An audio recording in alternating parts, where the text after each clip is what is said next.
Si la crypto-initiative Sango était basée sur un système de Ponzi, très certainement, vous serez déjà investisseur dans ce projet. Dans le cas de cette vidéo, je vais évoquer quelques raisons pour lesquelles vous devez absolument vous intéresser à ce projet. Il s'agit ici des raisons objectives et des raisons subjectives.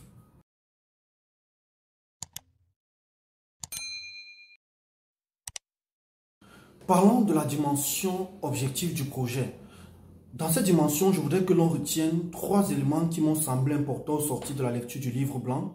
Il s'agit de la démocratisation et de la tokenisation des ressources naturelles. Pour le profane, qu'est-ce que cela signifie? Il faut tout simplement dire qu'aujourd'hui, à travers des procédés technologiques, les ressources naturelles de la Centrafrique seront tout simplement numérisées et placées sur une technologie que l'on appelle la blockchain. Et de là, vous aurez la possibilité de là où vous êtes, de où vous vous trouvez, de pouvoir obtenir ces ressources réellement.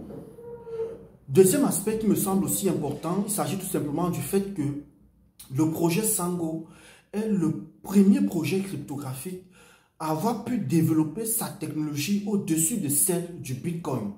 Et lorsqu'on parle de la technologie du Bitcoin, on parle ici de la blockchain. Et quand on parle de la blockchain du Bitcoin, on parle de la robustesse, on parle de la fiabilité, on parle de la solidité, n'est-ce pas, de cette technologie qui n'a pas encore, depuis sa création, fait l'objet d'une falsification ou d'une corruptibilité ou alors d'une modification quelconque par des hackers. Et le troisième élément qui me semble aussi important et qui distingue d'ailleurs ce projet des autres crypto-projets est que c'est le premier projet à avoir développé une métaverse qui va, n'est-ce pas, être soutenue par la réalité. Alors, ces trois éléments que je viens d'évoquer montrent à suffisance que le projet Sango se distingue des autres crypto-projets. Montre à suffisance que le projet SangoCoin veut non seulement bâtir un écosystème véritablement solide, mais donner la possibilité à quiconque, là où il se trouve, de pouvoir être aussi bénéficiaire de ces ressources naturelles.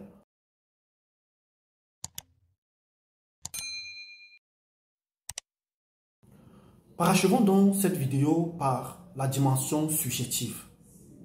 J'aimerais tout simplement ici interpeller votre côté humaniste. Parce que vous êtes citoyen du monde, vous devez absolument vous intéresser au projet Sango. Aujourd'hui, le projet Sango vient dans un contexte assez particulier pour la Centrafrique.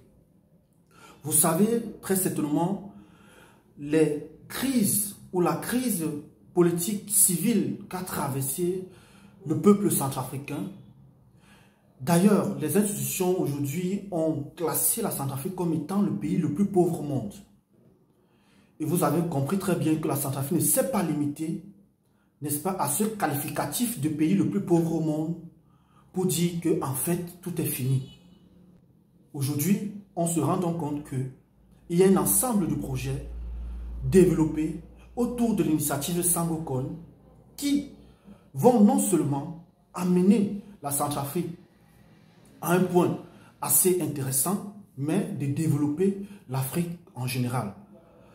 Alors, j'aimerais rappeler que la crypto-monnaie SangoCoin répond à 4 principes fondamentaux et que tout investisseur, tout crypto-enthousiaste, tout crypto-observateur devra toujours prendre dans sa prise de décision. Il faut comprendre que la crypto-monnaie doit être décentralisée, c'est le cas du SangoCoin, parce qu'aujourd'hui, le SangoCoin repose sur sa blockchain, sur une blockchain entièrement décentralisée. Le deuxième point, le SangoCoin est dématérialisé, n'a pas une existence physique. Le troisième point, le SangoCoin est démocratique parce qu'aujourd'hui, vous avez compris très bien que le souci ici est de mettre à la disposition de tout le monde les ressources naturelles, mais cela en passant par un procédé, n'est-ce pas, technologique. Et enfin, de permettre une inclusion financière, de pouvoir, n'est-ce pas, se desservir de la dictature monétaire que le pays ou les pays africains ont toujours connue. Aujourd'hui, vous comprenez très bien que la légalisation du Bitcoin et l'avènement du SangoCoin ont pour seul but de contourner l'utilisation ou l'usage de la monnaie local qui était ou qui est le franc CFA. Il faut tout simplement comprendre que ces 4 principes sont réunis lorsqu'on parle du projet Sango. C'était tout dans le cadre de cette vidéo. J'espère que tu as appris quelque chose, mais tout simplement pour rappeler que je ne suis pas conseiller en investissement. Donc, avant de mettre votre argent dans ce projet, faites vous-même votre propre recherche. Les 2 dimensions que j'ai évoquées, que ce soit la dimension objective que la dimension subjective, cela relève tout simplement de mes modestes recherches.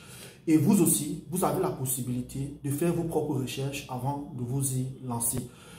Quant à moi, je continue à rester objectif parce que derrière ce projet, il y a une vision assez ambitieuse qu'il faudrait absolument soutenir. Ici, c'est César Mokore, portez-vous bien, ciao.